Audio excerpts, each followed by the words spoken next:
Okay, today we have my friend Andrej. So here's the intro sequence, and then we'll go and get to know Andrej and talk to him a bit. So, hey everyone, my name is Erik, and it occurred to me that trying to have a meaningful discussion on Facebook among friends and communicate important ideas is about as hopeless as trying to find lasting peace and inner happiness by smoking crack. So we're doing something different. This is YouTube. We're going to have long format discussions. It's me and my friends from around the world, and these are our ideas. Yeah, so welcome to the show, everybody. My name is Erik Mut, and I'm joined today by Andrej Ristic, who's a longtime friend of mine who I've known since the year 2005. And I'm just going to introduce him the way the format goes. Then he's going to introduce me, how he knows me, and who I am in his life. This is a format that I have decided to do based on the lack of sort of the ability to have any sort of meaningful, in-depth conversation with my friends on Facebook and comments. I've decided to invite them onto this show and just have a chat, however long it takes, in real time, talking to each other like human beings and not just trolls on a Facebook comment. So Andrej is originally from Sarajevo, Bosnia. He's Serbian in origin, and he lived in Belgrade after that, and then he moved to Canada in his late teens. And I know him as a mathematician, sort of genius, intellectual figure in my life, who came into my life when I was, in my early 20s and looking for new ideas, taught me a lot about life, and ultimately I really felt I had something in common with him and other Serbian people I met in Toronto. So I ultimately visited Belgrade, Serbia a few times from 2006, 2007, and ended up living here the first time in 2008. So a lot of the credit of getting me into Serbian society and all that stuff would be the ideas of Andrej and, how he introduced me to the crazy Balkan culture. And so he describes himself as having a commie upbringing, of the intellectual sort of class of Sarajevo back in the day leading up to the war. And I think he's got some interesting ideas. He's still based in Toronto, Canada, where I don't think that he belongs. And I think that he should, quit Canada like I did and move back to the Balkans and live a much richer life like I believe I do. But yeah, he's currently a math teacher in some school for Chinese students, I believe, mostly, predominantly. And yeah, so Andrej, how would you introduce me, actually? Welcome. This is the crazy guy. This is the musician, the dude who, as opposed to most, was trying to have a fun life. I met you a long time ago. The memories are, wow. It's been 15 years, 16?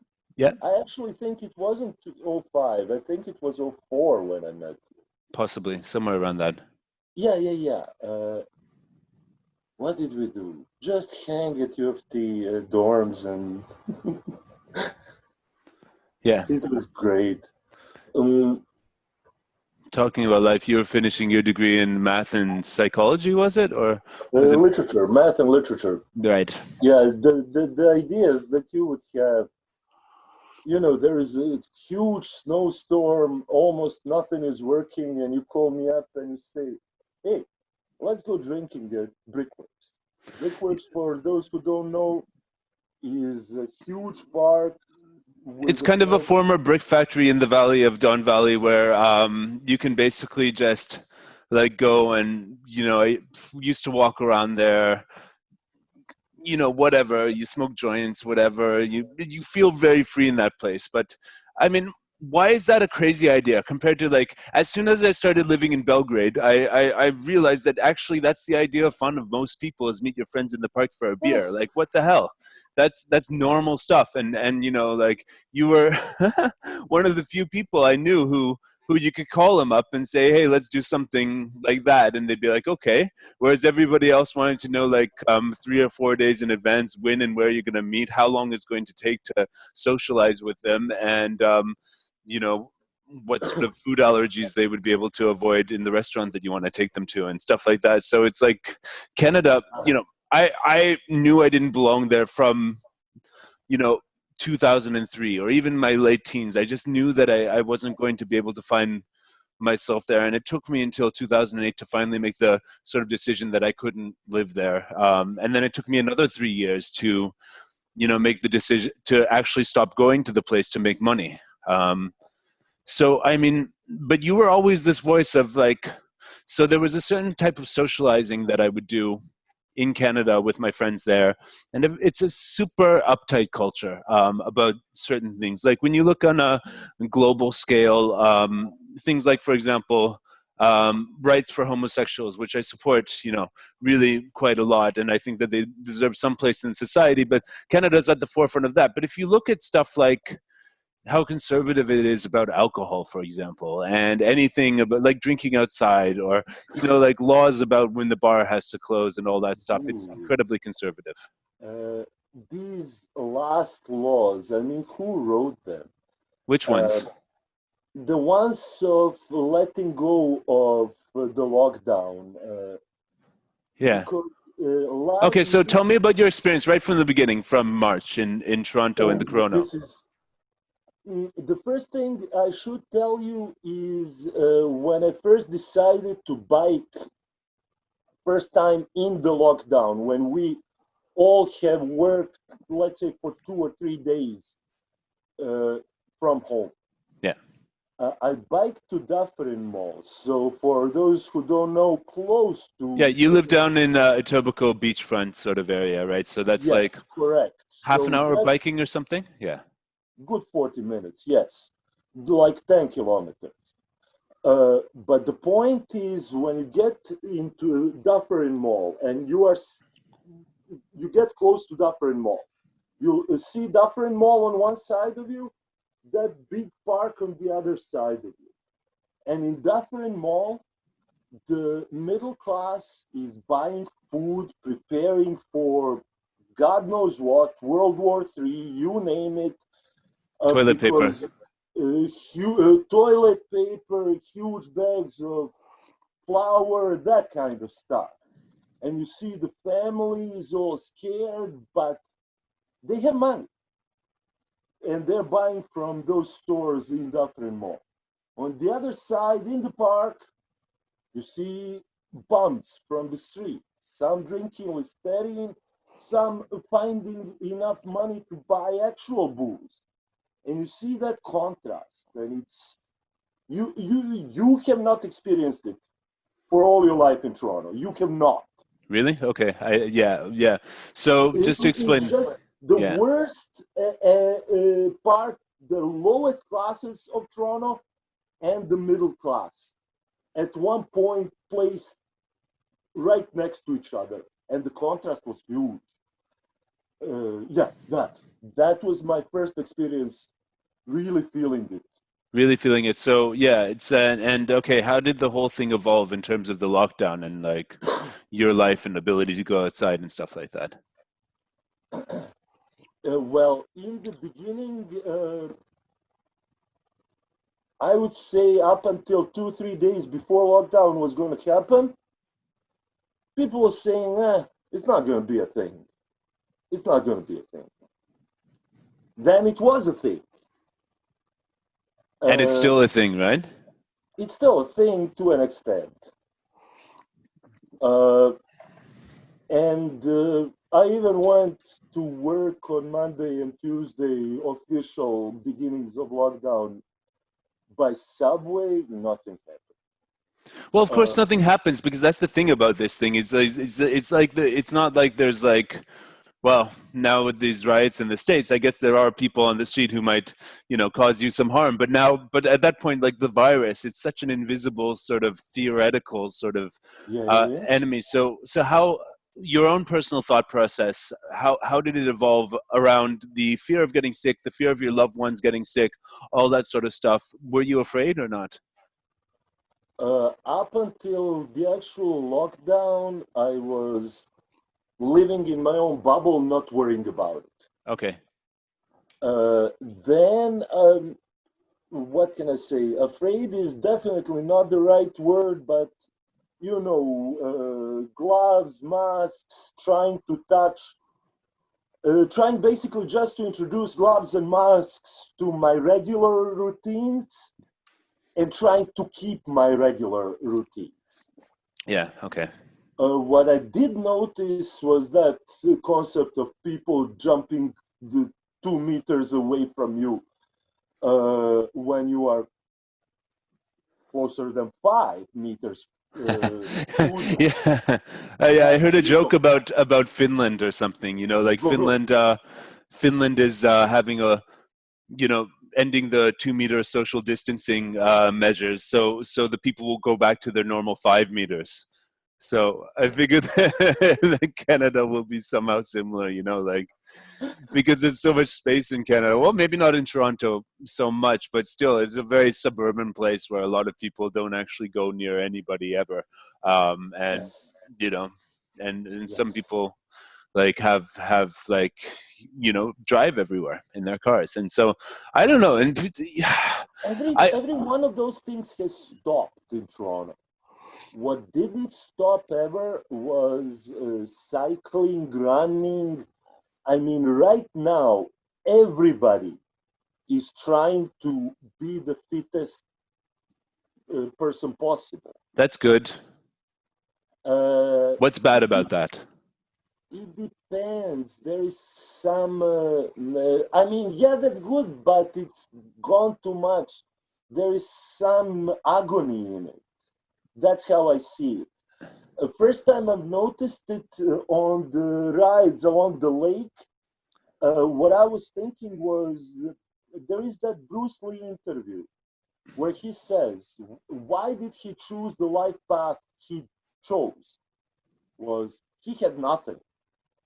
All those rich people had their houses, their butlers, their cars. He had nothing. Yeah. So he had to make his body strong enough to resist that.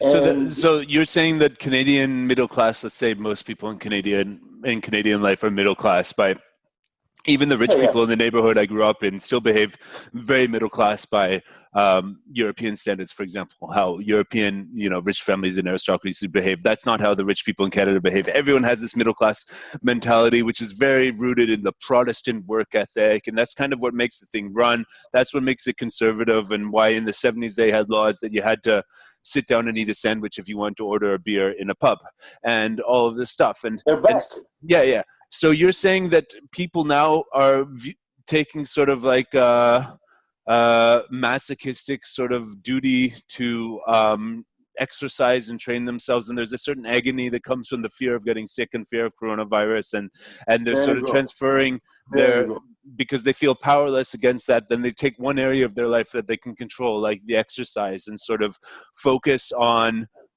okay, I get it. Yeah. Pure masochism.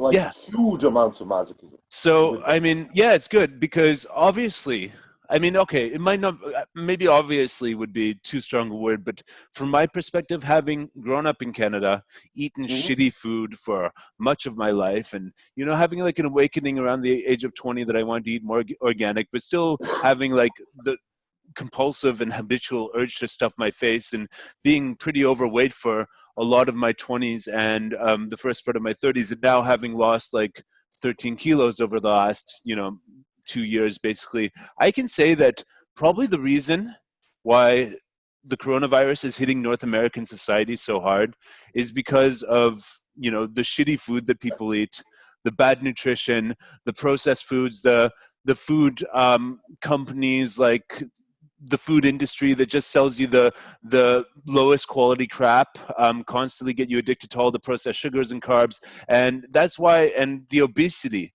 that results from that, and the health problems that result from that, and probably is the reason why it's hitting North America harder than anywhere else in the world. What do you think? I think I should tell you the feeling of the so-called party I was at yesterday. Okay. So, backyard of a house. Were you socially distanced? Well, yeah, maybe a meter. Did you shake your friends' hands? No.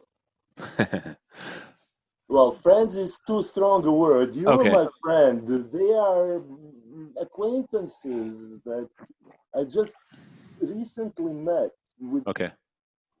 the talk was a little bit about gossip between them, but mostly about which fast food is better than the other.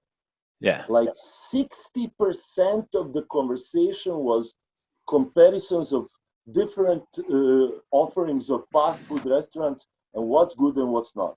Well, you don't have the roots of food like you do in Europe. You don't have the traditional, you don't have the grandmother who's making you the thing. You've got the fucking microwave pizzas your whole life. Like, I remember I had two traditions growing up where I had like this sort of shitty Canadian food from, you know, my Canadian grandmother and my mother. They would feed me that stuff and I would get it everywhere else, you know. But then every weekend I would go to my grandmother, grandmother from Bratislava, Austrian Slovakian grandmother, yeah, and she would actually serve me real Central European food, you know, which included vegetables, which included, you know, decent cakes that, you know, yeah, stuff which had recipes, stuff you could imagine how, like, that somebody could teach you how to make, and like real food. So those two traditions, and yeah, and then every time I went to Europe, it was always like, wow, this food is so good. This food is so natural and stuff. Somebody and so actually grew it, and you can go to the market, you know, like here in Belgrade, like Bajloni or Zeleni Venac, and you could actually meet someone hand to hand. You know, it's like 2 or 3 hands from the actual farmer. Anyone can come and sell you food there. So that's completely different. Whereas like in Canada, most of the vegetables are like 2 or 3 days off a truck from Latin America. You know, it's all like GMO, it's all Monsanto seeds, it's all this sort of stuff. And you know, that was one of the main things. And also the medical system, it's always like prescribe antibiotics. It's always like this, that. You know, the doctor is basically an agent of the pharmaceutical company who talks to you for 5 minutes, and then these are the things that need to change in North America. And this, like, there's a serious predatory capitalism there that has dominated the society for a long time. Have you listened to Brett Weinstein and Joe Rogan recently? No, I started that one, but I didn't get into it. Why? What did you get from it? It's on the list. It came out like yesterday or whatever. So. Apparently, every drug that has ever been produced in North America has been produced with super tainted research. Okay. That is every pill you could ever imagine ever sold in North America. Yeah. The research is tainted enough that you probably shouldn't give it to a child. Almost certainly. Ever. Yeah. Well, I did have my fun, you know, in my youth with my dexamphetamine prescription. Right. that was fairly empowering and somehow enlightening. I'm glad I don't do that anymore, but those were the days. You know. Oh yeah, those guys that were talking about fast food. Mm-hmm. What drugs did we consume? Weed. What drugs did they consume? Actually? Weed. Of course, this is Canada. Which other drug? Dexamphetamine? No, that no, kills actually cocaine. Oh, okay. Okay. I mean, cocaine is supposed to empower you. It's the stupidest drug, because whatever you are, it will just put you in a way too overconfident version of yourself for that moment. And yeah. Cool. But why would it bring you to talk about freaking fast food? Because your life is that boring. I mean, yeah. So the problem is, the problem I kept on running into in Canada is that even the cool people, you go to hang out with quote unquote cool people, alternative people, and they still have conversations like that a lot of the time.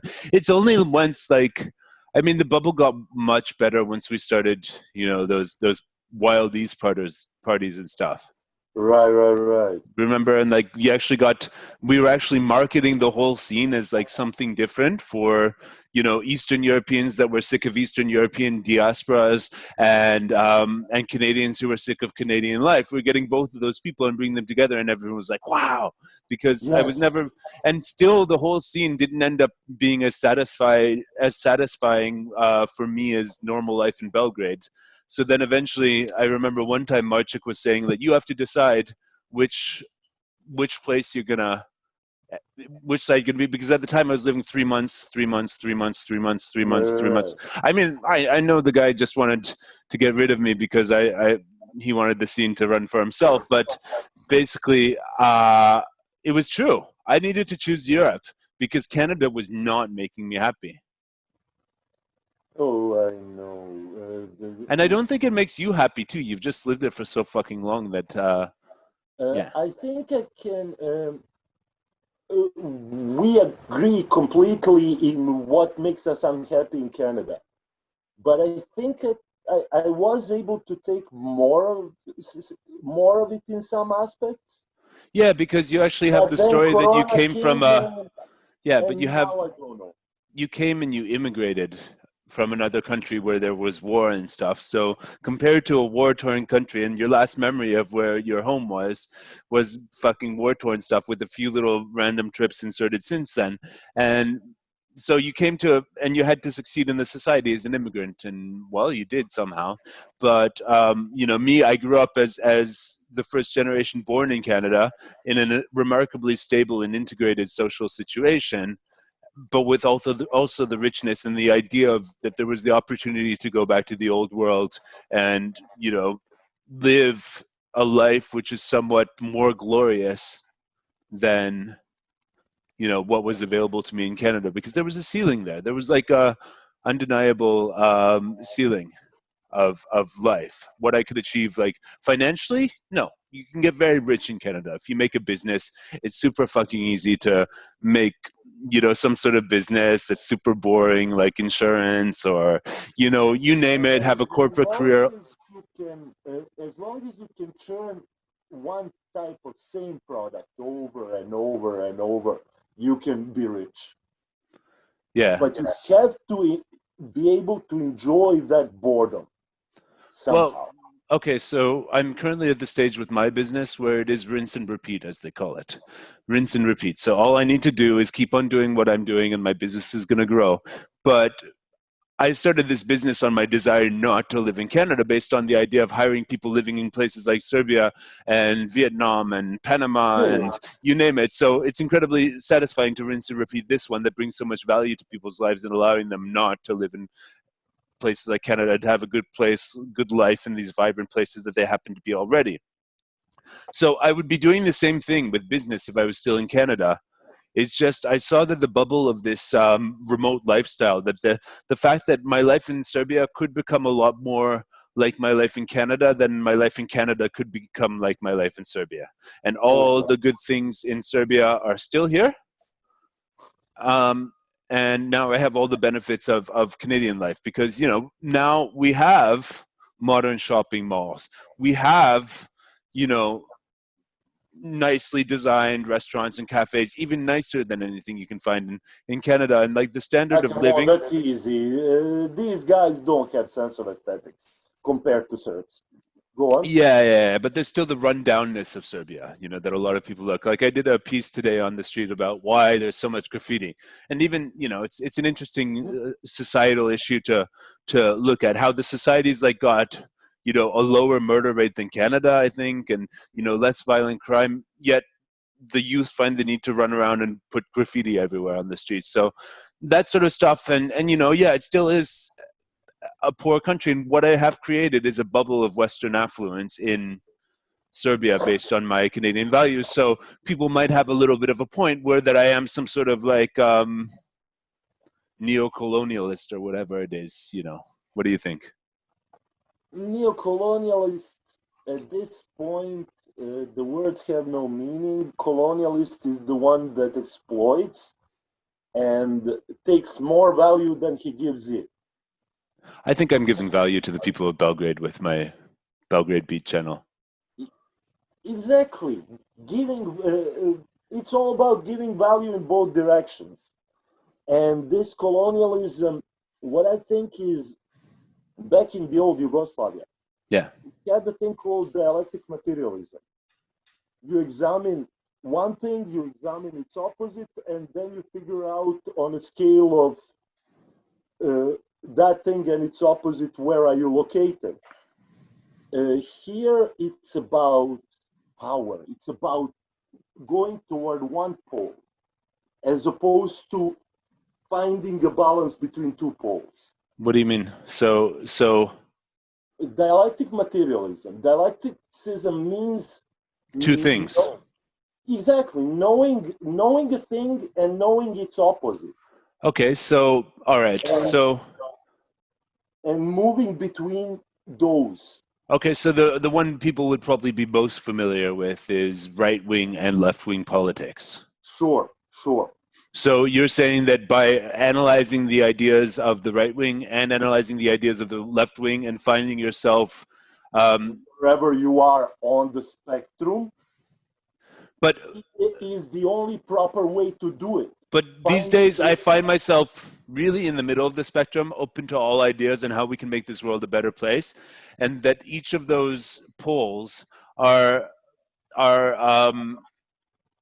dominated by essentially extremist, crazy people who are both preaching a kind of collectivism that I don't really want to have in my life as such. The collectivism itself is denial that the other pole exists.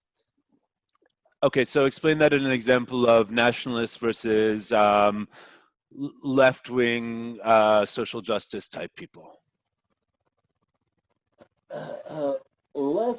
The social justice type people, I don't like to call them lefties because it's an insult to the left. Social justice type people see F the police thing. So, okay, this is the thing. Okay, go ahead. The whole, just give me a sec. The whole narrative will be located around that one sentence. Whatever they say will be built on top of that one sentence. And there will be no examination of that sentence itself. Yeah. There will be no, is this sentence going in left, right, going in positive to most people, negative to most people direction. It's just, okay, I've got a sentence to believe in, a dogma, and I move on from there. So, yeah, okay. Because I think like the whole cause of this movement currently against police brutality and stuff is one that at my core I truly believe in.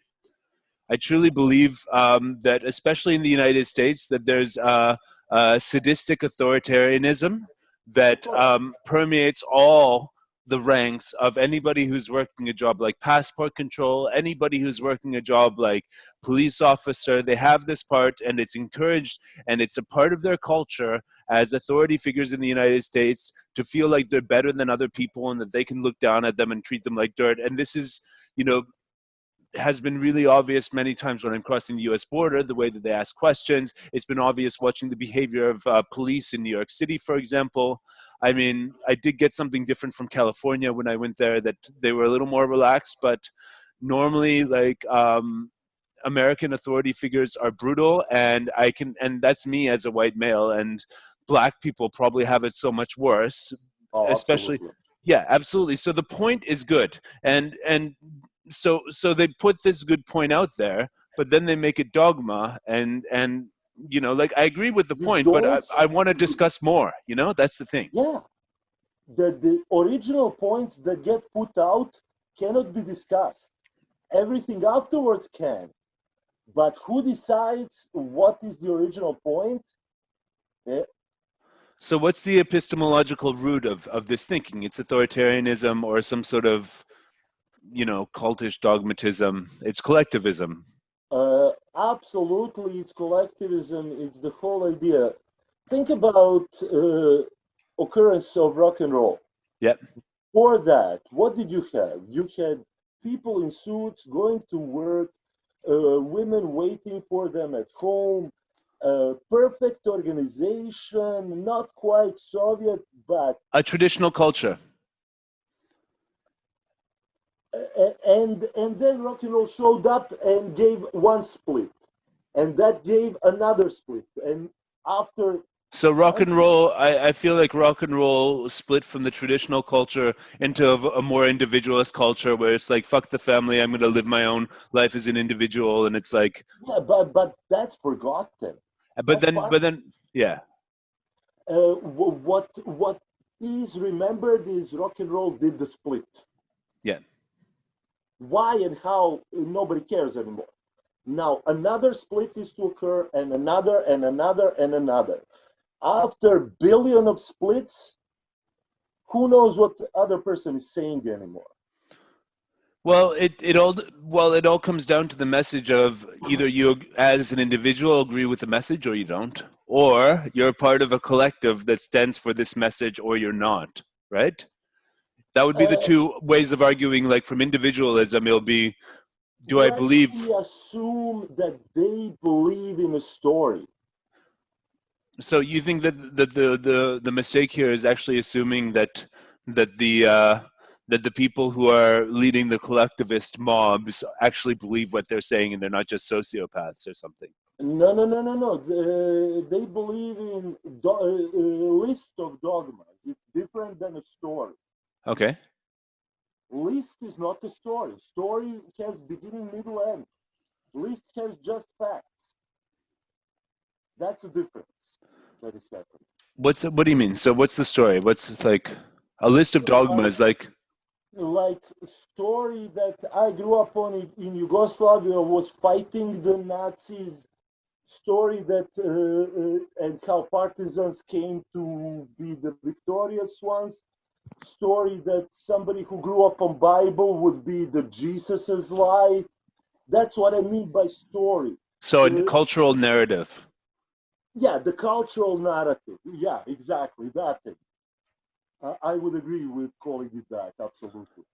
And you're saying that a lot of people who are like that a lot of people who are running with like there's an absence of cultural narrative in North American society these days? Well, no, it's more like, let's create a cultural narrative, let's destroy this so that I author my own destruction, so that at least I author something. What do you mean my own destruction? So that's individualism.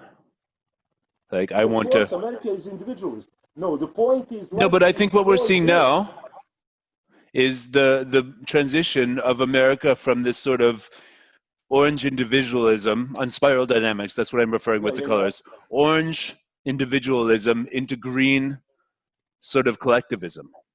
No. It this is pure red. Black Lives Matter is pure red to blue. Red is the one which is like violent. Well, yeah, but the thing that's allowing it in society, the people who think that they're supporting it are doing it from a green consciousness. But the destruction and the looting and the all that stuff is red, and the police brutality that they're fighting against is red, sort of gang style. I heard you pure power drama stuff, and yeah. So it's coming from that, but a lot of the way that you see progressive people, supporting it, they're doing it out of green because it's based on like the green narrative is, sort of equality for all, right? They're doing it out of delusion that they are in green. Yeah. Yeah, green is equality for all, but I don't believe in it. It doesn't. Subjugating the cop, making them wash their feet, that's not it. It's a symbolic sort of action towards a collective idea of equality for all. But unfortunately at this stage in this green collectivism, it means that equality for all means that you have to make scapegoats and decry a certain type of person. the way I look at China, China is a beautiful and good country for 95% of its people, and 5% of its people are randomly chosen by fate to suffer. Yeah, randomly chosen by fate. Yeah. Yeah. You know, you have a store and suddenly government wants to do something else where your store is. Your livelihood is gone. Okay, People but how was die. it in Yugoslavia? Who was scapegoated in Yugoslavia? Yugoslavia was much richer, and scapegoated were pretty much in the beginning the people who were ideologically undesirable, which is What does people. ideologically undesirable mean? And is it, yeah. Uh, if it is against rulers of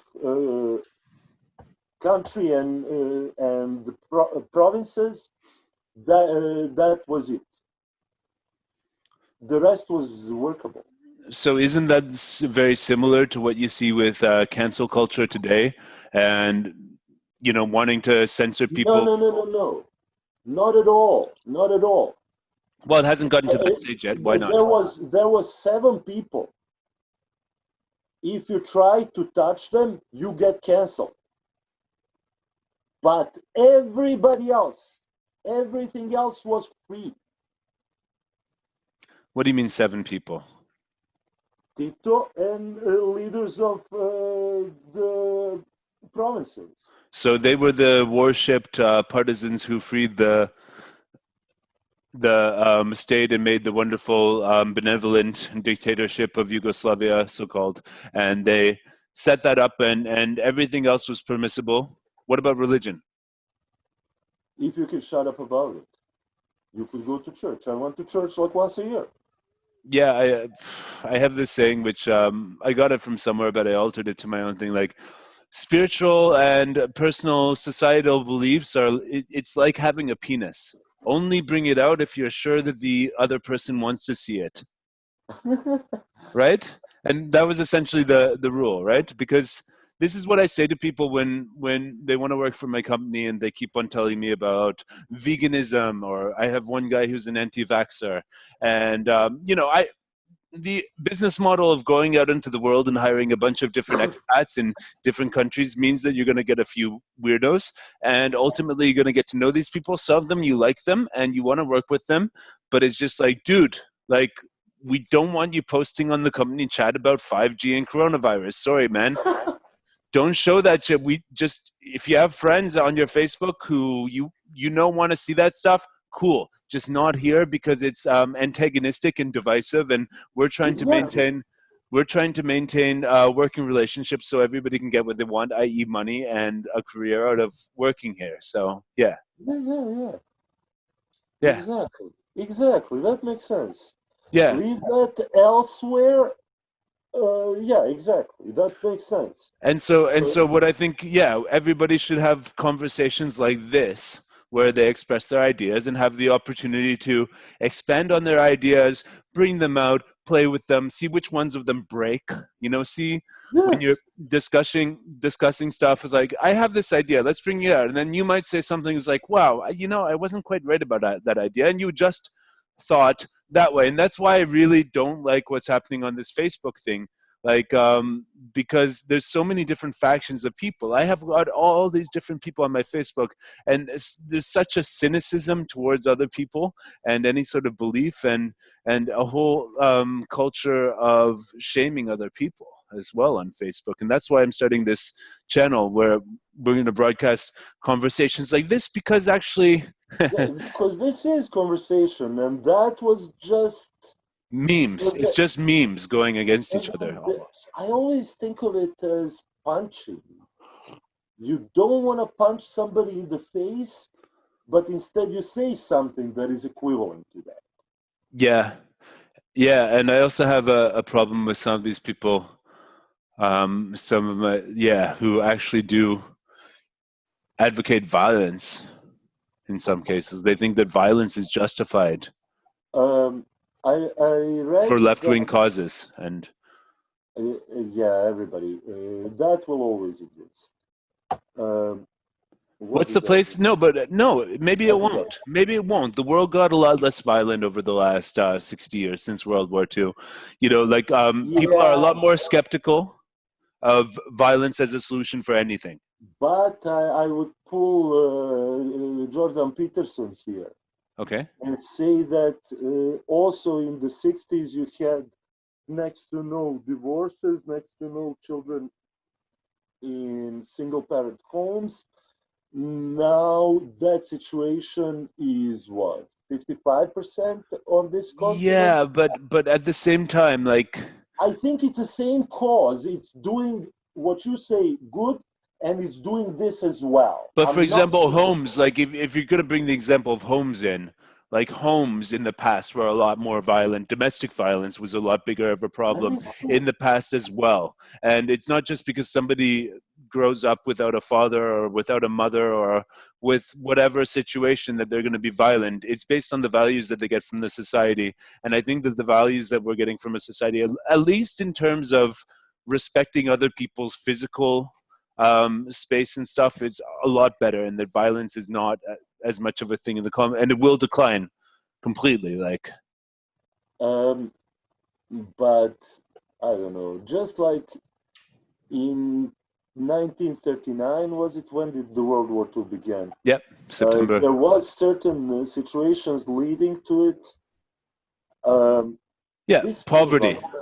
Poverty was the main situation that led us to the Nazis. Oh, Poverty. absolutely, absolutely. And the thing is, after World War II, they decided not to let that happen again, and they did the Marshall Plan to rebuild, you know, Europe rather than after World War One. They just let Germany and Austria just sort of Do wallow in whatever. their shit, you know, and that's what Oh, gave yeah, us Hitler, you know. That's exactly. and it was horrible, you know. Like my grandparents grew up in that age, and it's like, yeah, it wasn't good. It wasn't a nice time to grow up in the 30s. I mean, Czechoslovakia wasn't so bad. They were rebuilding. There was a new breath of fresh air that came from the Czech intellectuals who were taking, you know, strides in the I society read and stuff. about that. Yeah, yeah, Yeah, yeah. and that was a really good thing. That's why my grandparents grew up, you know, speaking Slovak because Slavic was the future, right? Yeah, yeah. And so yeah, but it was poverty, man. That let's like. Ideology, bad ideology festers in poverty. Like it grows exponentially once you add poverty to the mix. So like look at Serbia in the 90s under sanctions. Like come on.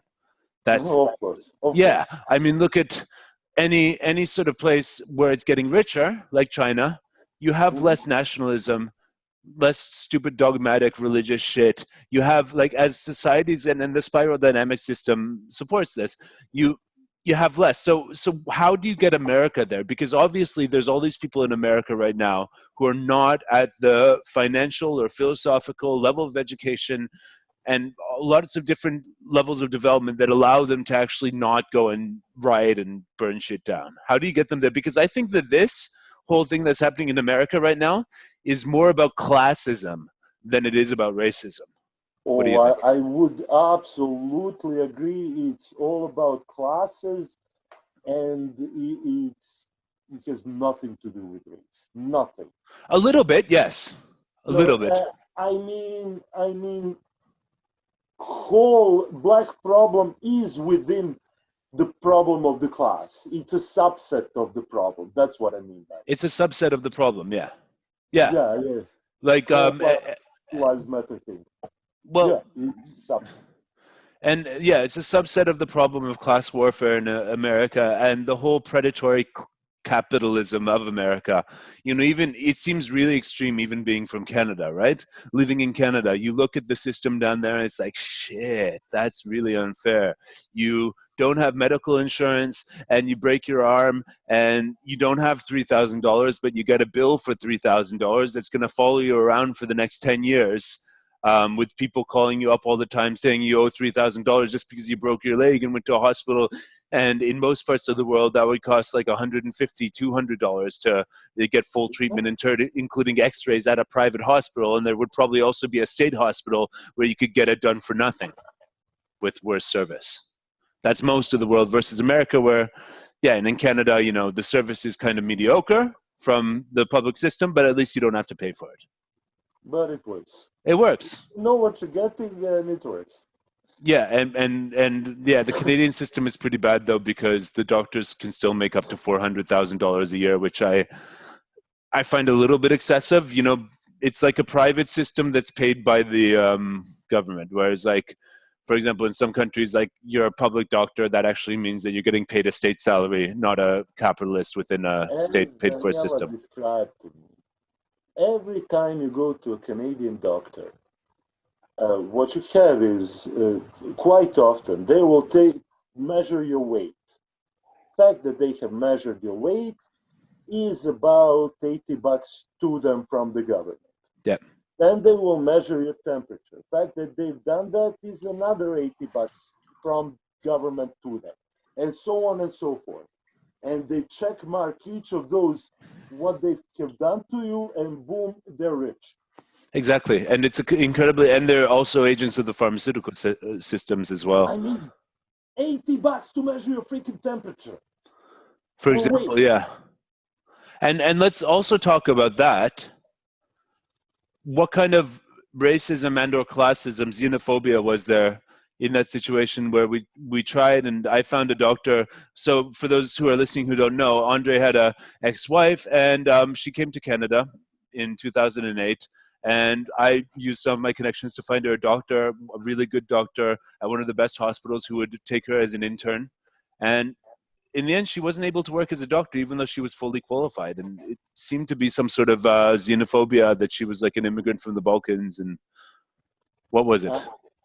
I would say a little bit xenophobia, but more she didn't want to play the game.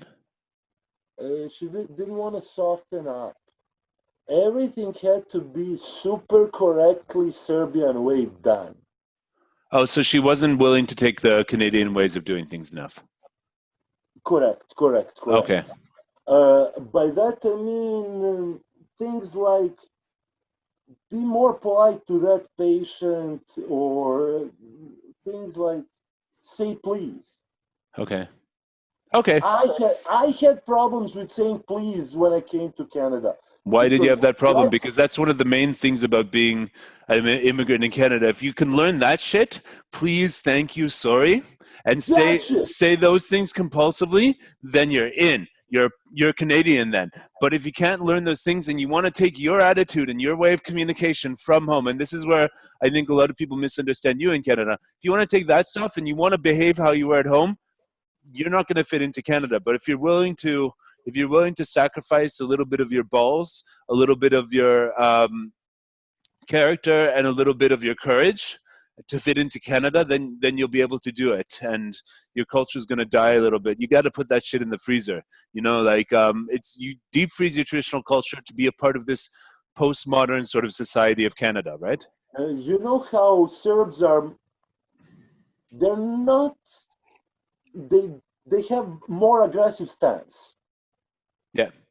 Presentation of personality, more aggressive than Canadians. Yeah, obviously. Most Europeans are. Germans are more aggressive than Canadians.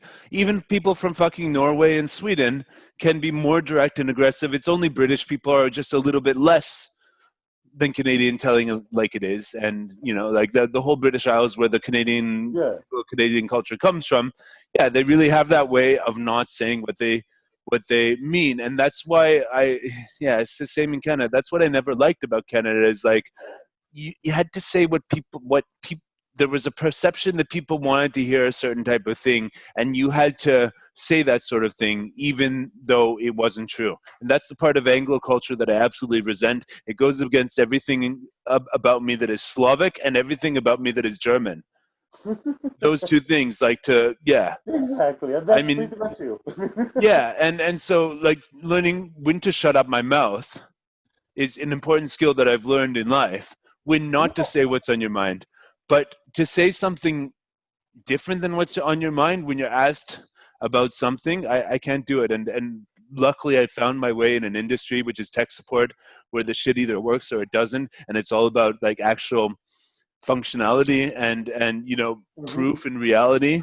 And luckily I found, you know, the way to work on the internet and run a business in English with Canadian, US, and UK clients, so that I don't have to live in that society, but I can still have, because it's excellent for capitalism, because capitalism and the deep problem of marketing in general is that it's built on lies, essentially, or it's manipulative to try to get somebody to buy something. Oh, absolutely. Always. There's a deep problem there in marketing and capitalism and all that stuff. And the reason that Anglo culture thrives with the capitalist system, countries like America, is because people are used to that sort of bullshit. Yeah. Whereas here, like, people, yeah, I mean, they want good stuff if they're going to spend money. They want actual, and they're not going to work for something they don't believe in. And let's go back to the whole beginning of the lockdown thing. What I found interesting is that mostly the low class, their life hasn't changed. Yeah. At all. Yeah. At all. But they don't have the luxury of space. They don't have the luxury of being able to block themselves off from the world, and they don't view any sort of ideological prestige in believing in any of that. It's just an inconvenience to them, right? Exactly. What I'm thinking is, now that we've opened up a bit and all this cancel culture came rushing in, if we were to open more, good stuff would come in. I mean, in whole of Ontario, it's still illegal to play music live. Yep. I've seen a couple of black dudes doing a rap concert on the beach, but that was just two of them and the loudspeaker. Yeah, and some bylaw inspector could probably come at any point. And about 30, 40 people watching. And I was ecstatic. Before Corona, it would feel like nothing, but now I was... Oh, dude. You have no idea how happy I was when I got back to Belgrade. The lockdown had ended. And the streets were normal. Oh my God, it was like hallelujah. Because I was in Thailand, and Thailand's always chill. It's always way too hot. People are usually inside in air conditioning during the day, and they killed the nightlife in Thailand totally. Like, it was illegal to be out after 10 p.m. until 5 a.m., which was okay. That was fine to be there for that. And on the island where there was one active case, and then that healed. Like, that was fine. And then I went back to Serbia, and it was like, thank God, these people sorted it out. They got it. They locked down. They got it under control. They trusted the experts who are presenting science. I mean, there's a persistent rumor that the lockdown's going to start again after the elections.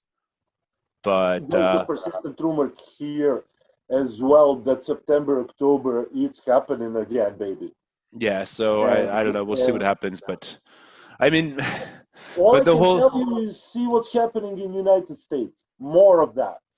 For different reasons, but more of that. So yesterday I was sitting on a patio with some friends, and one of my friends who 2 weeks ago, he came from Vancouver, and he looked like he'd gotten out of prison.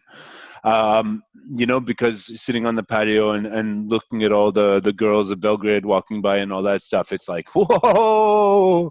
And he was just like, yesterday, after being here for 2 weeks, he was like, who would have thought that in spring of 2020 that Serbia would be the best place in the world to be? Think about that. I don't know where the streets are alive like they're alive here right now. Very few places. Let me tell you about life that exists right now.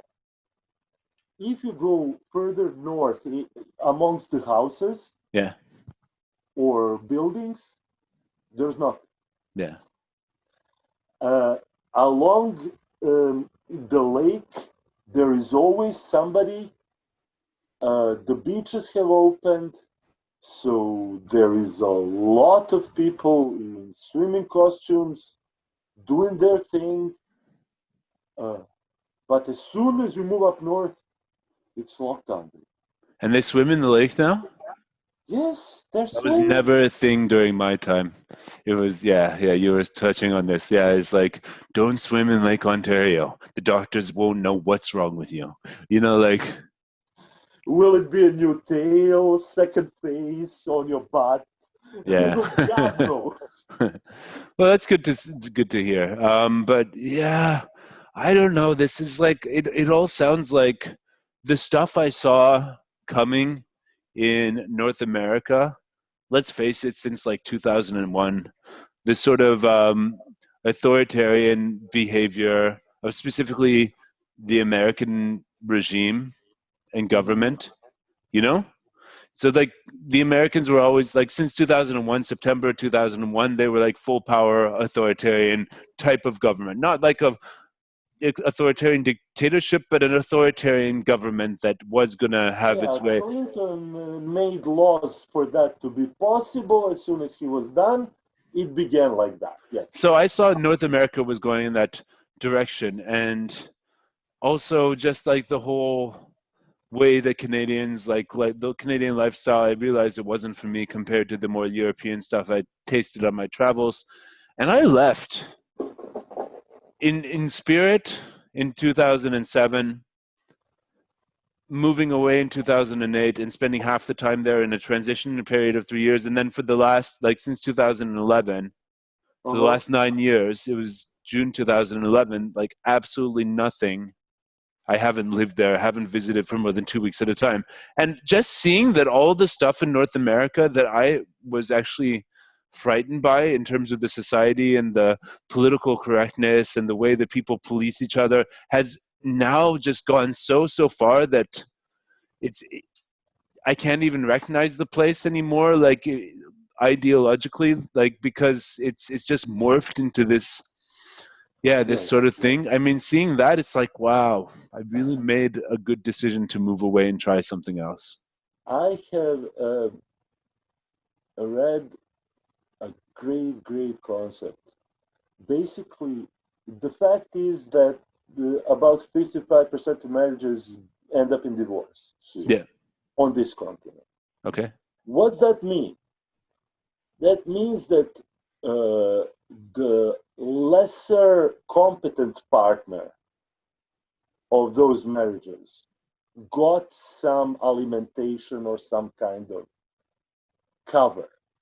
So, like That, child support, or or in case of Jeff Bezos, she got half the money. yeah. That idea. Okay. She has What's the alternative to that system? What other models are there in the world? I'm not really well educated. Let me finish the point. Okay. She hasn't earned it.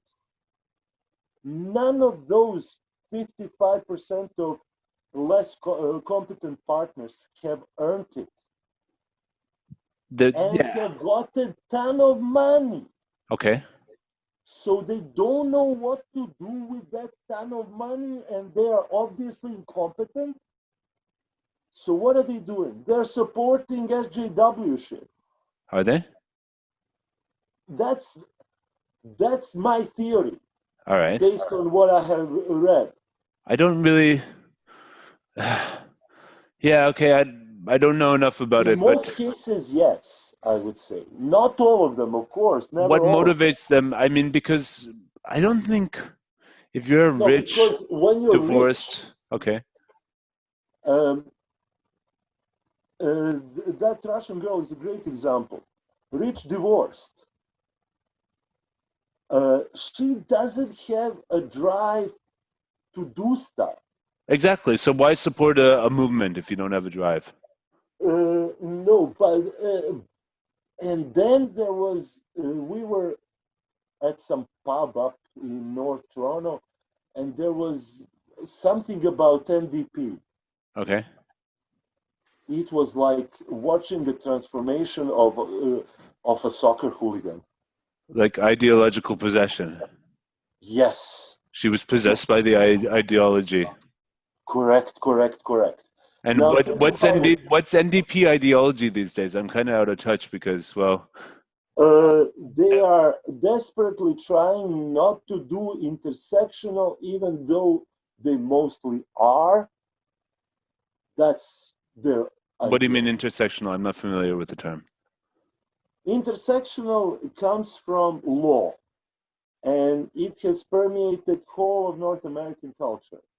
It means if you are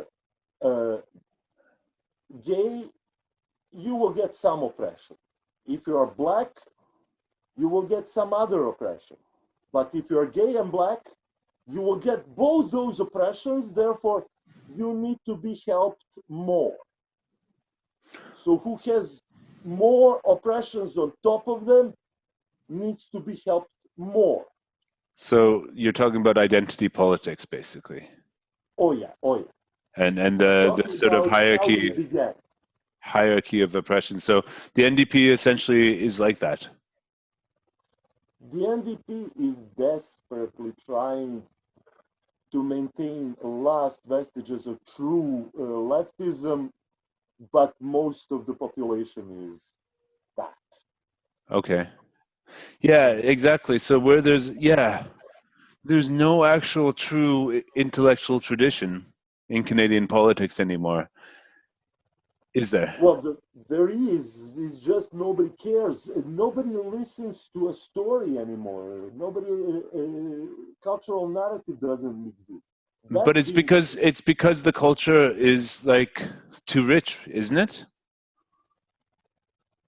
Like we talked about how poverty will make nationalist ideology flourish and so on and so forth. But does affluence bring about the flourishing of bullshit ideologies? It seems to, doesn't it? Yeah. Of course. I had a discussion. And nationalist ideologies are bullshit too. Yeah. I had discussions with a dude where he wanted to explain to me on NDP place somewhere on the internet where, you know, how white people now need to worry about black and because we have tortured them. No, we haven't tortured them. I haven't tortured them. Yeah, yeah. I mean, like, okay, yeah. You came from Europe like 20 years ago. I mean, yeah. Exactly. Yeah, so it's like no, forget that. You were born here. Yeah. But it wasn't your hand that tortured those people. End of story. Exactly, but I guess the argument would be that you might, by being in an environment of privilege, you might get, well, it's not you personally who's oppressing the people. Through the language and through the culture and social groups, you might get prejudiced attitudes that do oppress people. Well, yes, but like just words like, for example, we gotta distinguish the words that carry meaning and words that carry a punch. Because okay, so here's a word. For example, here in Serbia, the word cigan, gypsy, is not offensive, right? It's completely not offensive to call someone a cigan. They call themselves, hey, cigani, sing for me, blah, blah, blah, blah, blah. Gypsies, come and sing. It's like romantic. It's like, it's a fun sort of like, you're a gypsy, you've got a accordion, you're going to come here, I'm going to give you, 2,000 dinars or whatever, because you're going to make me and my girl like almost cry with this beautiful song. And it's a nice thing. But in Canada, for example, where I grew up, gypsy was a derogatory term, actually. You've probably never seen one, but in your language you have the term gypped, which is somebody ripped you off, they gypped you, like they stole from you. And that's got a punch to it. And then if somebody is a gypsy and you find out that they're, of that ethnic group, Roma, in Canada, then you would be a little bit hesitant to trust them because of the linguistic bias that's been given to you by the vocabulary of things like gypped. Do you disagree? I do not disagree. A few months ago, back when things were working, I was in subway, and there were gypsies singing in Serbian, Oh, a mother and a daughter. Mother was doing daire, you know that. which station? What? Uh, um, they came on Islington. They left on Christie. Okay, that's good to see. You say I welcome gypsy musicians to invade Toronto because back when I was doing it in 2009, 2010, it was just us white boy pretend gypsies who were doing that on the subway. So, and they did call the police on us, by the way, when we did that with Tongi and Marchik, playing with the accordion, Oscar, and like a bunch of weird people, and we had. This was, it was like 2010 or some Saturday night. We decided to go play on the train on the subway. And we had a whole car of Canadian young people jumping and dancing and screaming to us. Then the train pulls into a station and we see police on the platform. And then we go, oh, shit. I'm like, guys, put your instruments away. And so we just put our instruments in the case. And then we're like, okay. Everybody, be quiet, and we all sit down on the seats, and we've got the instruments there, still half out of the cases, and then then the police come on the car, and everybody just starts laughing, and the police are just like, "Don't play on the train," and then we're like, "Yeah, okay." Then we went on the bluer line or the other line, whatever it was, and we continued to play on the train because, but it was probably some conductor who called. Who called the police because there are some people playing fucking music on the train, which is like, glad to hear that that's more common now because in New York City it was always common, and that was something that's much more vibrant about New York City than Toronto, for example. These two actually sat next to me and were talking to me, and they were nice, but I did pay attention to where my wallet was at all times. Okay. And how, when you were growing up, was that the case? Yes. If in Sarajevo, if a little gypsy kid is running up to you and bumps into you, check your pockets. Did he steal anything? If anybody bumps into you, I check my pocket. If anybody bumps into me, I check my pockets. Like anything like that. That's the thing. That was the racism in Sarajevo. Okay. You usually didn't check for the other guys. Okay. Because here in Belgrade, you rarely hear about things like that. And I think that there's a mutual respect here between Serbian people and their minorities. And of course, the Roma are the most visible ones, right? Yeah. Of the minorities, because others are like Hungarians that look the same, And so there's a respect, but people do watch that sort of stuff, right? But it's not like an outward racism, but they do watch that sort of stuff. And if, one time I saw a gypsy boy running out of a gypsy man running out of the bus really quickly at Zeleni Venac. And a Serbian guy literally grabbed him by the shirt and said, "What the hell are you doing?" Turns out he was just running to catch his little child, but he thought he had stolen something and was rushing to get off the bus right before the doors closed, so whoever he stole from could. But it wasn't the case. But there was, I guess, some fear that there was some theft going on. So what I'm saying is, like, I don't know, there's a certain social policing of that stuff here, and social policing of decency among people and keeping the order and not stealing. But it doesn't seem to extend. It's not like it's the opposite of Canada, sort of policing of other citizens, because here, it's some, not the form. Okay, so but here, for example, a lot of people don't pick up after their dogs. True that. And a lot of people, you could, like, they just don't give a shit. They just leave the shit on the ground. They don't give a shit. And they're always this cocky sort of, macho Balkan person, or a completely aloof and don't give a shit Balkan woman. And you have the feeling like you could tell them, it would be nice if you didn't leave shit there. But they're not going to care, whatever you say. Right. Mm-hmm. But the same people, if you called for help when you were getting, robbed or something, they might help you because they It's a different sense of social decency here. And it actually, yeah, I don't know. I think here most of the sense of social decency was developed around market. Yeah. And there around the nation. Okay. And that's why there it's more organic than here. Well, it's, yeah, of course. Market is not the central issue. Market is more peripheral issue. Well, it comes down to collectivism and nationalism versus capitalism and individualism. You know, on the spiral dynamics, orange would be more like Canadian style. It's like the rights of individuals are what is preserved, and you have to police individuals so that you make a system that all individuals can behave correctly. And here it's like people are sacrificing a lot more of their individuality for the family, for the idea of the nation and the idea of a language and culture and all that stuff. Yes, absolutely. Yeah, maybe that's it. Maybe people have a sense of where to go into the nation, family, culture. Here, people don't have a sense. There is a lot more of a sense of where to go.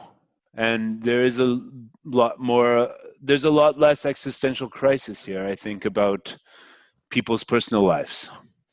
You know, because the traditional values are satisfying and have managed to preserve a civilization for generations. And so, for example, the way that people hook up within their social circle with someone who, you know, is right for them and, you know, like part of their social fabric, and they're part of a society together, and then they have a relationship. That stuff all works really well. And in North America, that stuff works very badly these days.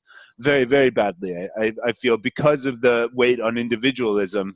You know, it's even hard for people to hook up and have decent relationships. You have to look at Europe like 2 generations ago. I think that, for example, you know, my family being, some of my family being former aristocrats from the Austro-Hungarian Empire, there wasn't really this idea of you're going to meet someone and fall in love with them because they satisfy you and they are catering to you as an individual. That whole idea of following love as a selfish individualistic act is fairly new.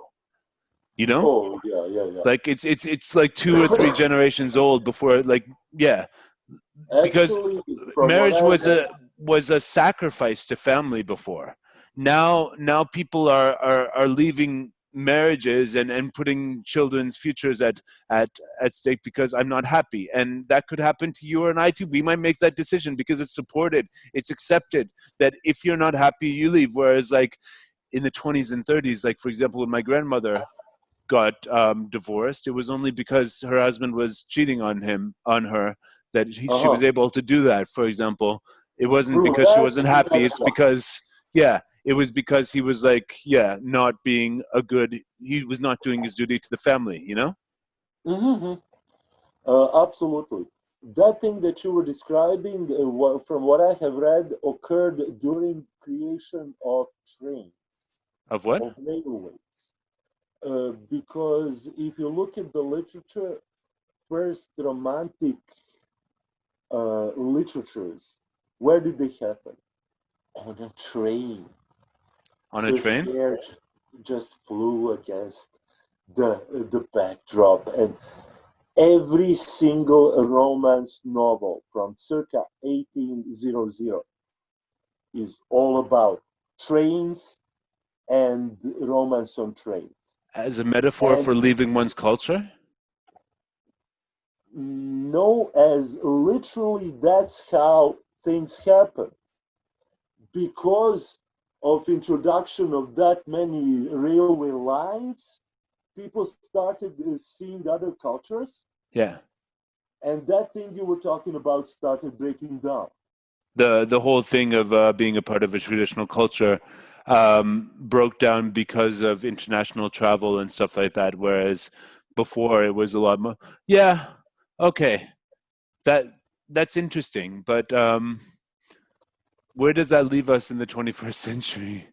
I mean, because there's so much international travel. There's people like me, like I've literally been to South America, Africa, Asia twice, and Europe and North America in the last 9 months, and just bounced around and actually stayed weeks in each of those locations and lived my Yeah. life. And so how do I get back? Yeah, this is something I struggle with as well, is how do I get back the love story, the romantic love call, now that I've become this completely international, completely transcultural, completely nomadic and enabled person to not have roots anywhere and just transplant myself at will from place to place. How do I get a love story in this 21st century? Work on creating the story itself first. Okay. That's my opinion. That's what I'm trying to do. How do I find women who are going to be up for that? How do I find Slavic women? Because that's my type. Yeah. And I'm open-minded to women of all nationalities and circumstances and all this stuff, but they have a lot to compete with Slavic women, specifically for compatibility with me having those patterns in my family tree and all that stuff, and my upbringing and stuff, and also the sheer beauty of the Slavic women and their intelligence as well. So that's kind of the thing, I've done like 5 trips to Asia, but I haven't hooked up with any Asian women because I just didn't find any that were able to have a conversation in English that interested me, for example. Asian women mostly, I don't find anything relatable in the conversation with The them. culture is too collectivistic. It doesn't have... It's like my culture says give 10, 20, 30% of your feelings to the culture. Their culture is saying give 90, 95, 97%. And even the idea of intellectual life is that there had to be at some point, one person who decided to think differently, right? Yes. What I found, right now I'm teaching in one of my classes, there is a guy with whom I had marvelous conversations about film, about positioning of camera, about Jim Jarmusch movies, about lightning, how it works. Dude is 18. Yeah. But these kids, though, man, I think the new generation is going to save us, man. I think your generation is like the Gen Xers, basically, in North American generational sort of demographics. Mine is like, I'm the start of the millennial generation, right? Yes. And that extends to people, I guess, 10 years younger than me. But the kids after that, who have grown up with the diversity of thought that the internet has allowed for to permeate their lives, those kids are going to save us. They're much more switched on than a lot of people my generation or your generation, and much more easy, much more willing to navigate contradictory ideas, I think, and sort of. But they're not old enough yet. Yeah. But they are actually less conformist than a lot of our generations were, because they have been raised with the internet, which is and given access to the countercultures a lot more than we were, I think. And they were given access to everything that went wrong with the millennial SJW. Because SJWs didn't know. That's my opinion. They just didn't know. Lemmings going to jump off a cliff. Well, yeah, it's just the ignorance of like growing up in North America where everything was way too good. Exactly. And now, everything was way too good, and our parents were way too weak, I think, in North America. Our parents they grew up in the hippie era. There was lots of permissiveness, so I'm talking from a person like literally like my parents grew up in the hippie movement, where, smoking hash and all that stuff and blah, blah, blah, blah, blah, blah. And my grandparents, from my father's side, they grew up in the Nazi times, So and then the communists came and took over. And before the Nazi times, it was like post-war depression. And so those are two very different realities. So I'm lucky to have been grounded by the stories and the struggles of my grandparents who, lived through World War II, the communist takeover, and then, post-war Europe and all that stuff, with the sort of hippie shit that my parents were giving me and their circle of friends around them. But I think I got those values from my grandparents who had actually been through stuff. And a lot of people didn't have, like, who grew up in North America, like in the 50s in North America, their grandparents, like if you're my age and you grew up in North America, your grandparents didn't really go through shit unless they were sent off to the war. And then that was some shit, but it was a shit that you went off and did in another place and then came back and everything was fine. Right. So Yes. yeah, but our parents' generation, the boomers, they had it so easy in North America in the fucking 70s, when they started making their careers. And like and now this is what they say about my generation is that we were graduating from university. I dropped out after 1 year, but we were coming into our own and starting our careers at the time of the 2008 recession. And now it's time for us to settle down and find a way in our 30s to make our fucking bread for life, make a living and have some stability, buy a house. And guess what? Now it's not gonna look good for us millennials, like, to make a career. I mean, and buy a house. It's just not going to be possible. So there's an incredible amount of, we were raised as weak people, first of all. And and we were raised as weak people and given instructions on how to live. And we followed, by weak people. And it didn't, by weak people. And we followed those instructions on how to live, and it didn't work. It didn't fucking work. We didn't get those jobs. We don't have that house now. Some of us who are in technology like me, we're doing okay and really okay, but that's just because of technology, and the boomers couldn't dominate those industries because we know the story. I was 16, I started a business and started fixing computers that boomers didn't know how to fix, and that's how I earned my livelihood. And my business now is based on that and technology and some stuff like internet marketing. Like, yes, millennials are dominating, but a lot of us who tried to get arts degrees, humanities, all that stuff, or, and tried to get a job after university, that didn't fucking work. And guess what? A lot of them have student debt as well that they can't fucking pay off. And it's really not really going to be that fun in the next few years for this generation. And so there's a lot of mistrust. And there's a lot of weak values and a lot of missing philosophical foundation that you will need to navigate this crisis. And so the tendency right now is to put blame.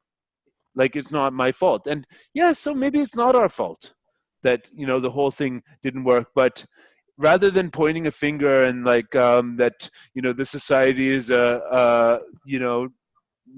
scam, or it's like some sort of dominated by privileged people who are oppressing all the other people, why not actually work on yourself a little bit more and get a better foundation and figure out how to provide value in the world, while at the same time, work on a better social system, work on more equality, and work on better distribution of wealth, and getting rid of some of this predatory capitalism that exists in, like, the medical and legal industries and the food industry that sort of is causing all these problems that we're having. And, get rid of, change the police and their attitude, make it, all that stuff. I support all the causes that these people are, but at some point it's like, rather than protesting, create something new, create better stuff, create better thought, create better philosophical foundations for going and building a future. Absolutely. These guys are all about destruction, and that's a problem. What do you think about universal basic income as an idea?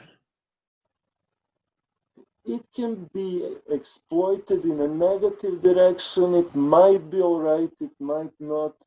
Because my idea is like, I would love it in my personal situation to worry less about money, to travel more. It would provide me that right away for existing.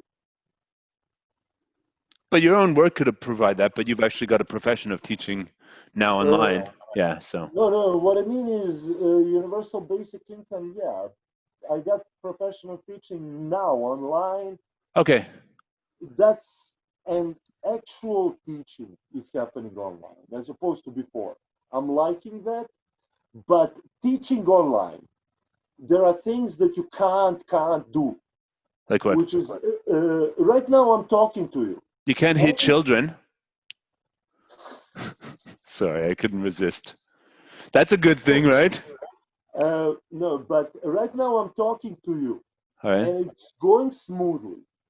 But say I needed to look into the thing you're writing in front of you. We would have to click 5 buttons or click a couple of clicks. Here we go. Absolutely. Exactly. It's fine, man. It works. We adapt. I mean, I've really. My point. No. My point is not that what you're looking at. My point is that when you're teaching in a classroom, you can do 5 or 7 things at once. When you're teaching online, you can do one thing. Yeah. Okay. So yeah, it's a format adaptation, but the freedom that it gives us to sort of work from where we want, travel, and live a better lifestyle without commuting is, I think it's worth the trade-off of not being able to interact with people as much on a Zoom room as you can online. But yeah, what I was asking about universal basic income, the question was, is it good to give people money, or would it be better to have universal basic accommodation, universal basic food, universal basic clothing, rather than giving people money and then capitalism does its thing because everyone's got money. But what if it's like there was an app and it's a government app and you log on and it's like, I'm hungry, I don't want to pay money to go to a restaurant. Oh, look, there's a kitchen over there where they're serving some food and I can go there. It would be for everybody. It could be, stylized. That's and even easily doable. Absolutely. like school cafeteria level stuff available for everybody. And just like take out whatever. And if you don't have a place to sleep, you would have an Airbnb type thing where you could go and find a place to sleep. And the government could, through technology, track all of the places that are empty and make it the duty of, like, if a hotel doesn't have a booking for that night, then come 11 p.m. they have to let homeless people in, for example. And the government would subsidize the sort of like cleaning and other electricity expenses that would do that. What would you think? Is that better than universal basic income, giving people money? Some formats of this have existed throughout European Enlightenment. Yeah. Little sprinkles of that stuff that you're talking about, and it makes sense. But in the 21st century, you have through technology and the internet and mobile devices and stuff like that, you have the ability to systematize it and use algorithms to manage it in such a way that wasn't possible before now in this century. True that, absolutely. And the transparency of it as well. You can eliminate corruption in these systems if they're more transparent through blockchain and all this stuff. And those systems go for corruption first. Yeah. Exactly. Because when you look at like the communist mistakes of the Soviet Union, it was two things, like mismanagement of the system and corruption in the system. No, it was, I would add, it was also too much belief that the words that have defined the reality in 1917 in Russia are the same, carry the same meaning in 1990. Okay, so ideology was a problem, and yeah, I mean, literally the words changed meaning. Ultimately, like, you wouldn't have had things like the Ukrainian famine if the government was online and blockchain and it was transparent, like that actually the government was taking food from all these farmers and starving them, and yeah, it wouldn't have been possible with that sort of transparency. People would have shut that down. It's like darkness and corruption. Corruption is something that happens in the crevices of and the corners and the caves of humanity, in private, essentially. what I'm thinking is we're headed for something much, much worse. Okay. What was Marx's idea? Marx's idea was from everybody according to everybody according to means to everybody. I forgot the phrase. Give everybody as much as they need and ask of everybody to do as much as they can. Basic point of the story.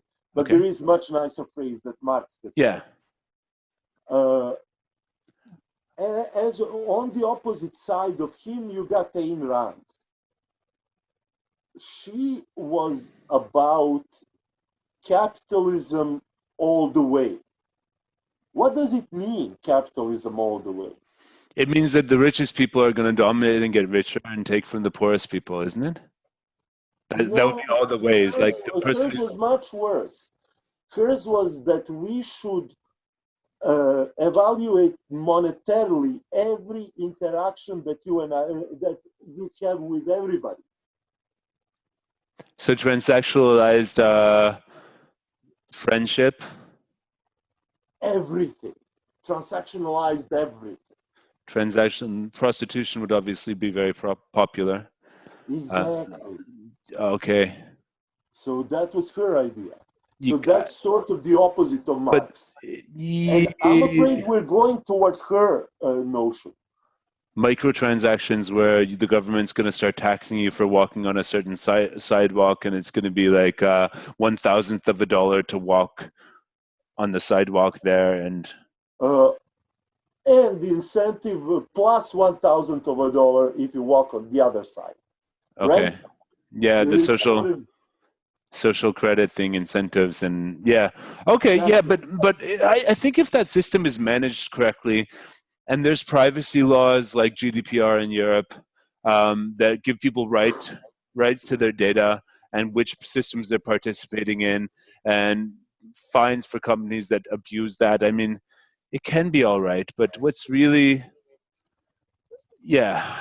I think that capitalism is not the problem. I think social systems can work well, but what you're going to start seeing is governments are going to be disappearing as focal points with the international remote working economy. Governments lose weight. In my life, certainly. I would disagree there. I would say that government will start to play a lot more role in your life, not in the tech business part of your life, in the music part of your life. Okay, why? Government will be focusing on preserving culture, preserving. That's why I'm thinking government would maybe not go all the way, but more control of that. A lot of the festivals that we play in Europe in the band and stuff, like all these like things on the main square in the city in Czech Republic or something, they're all sponsored by the government, but exactly.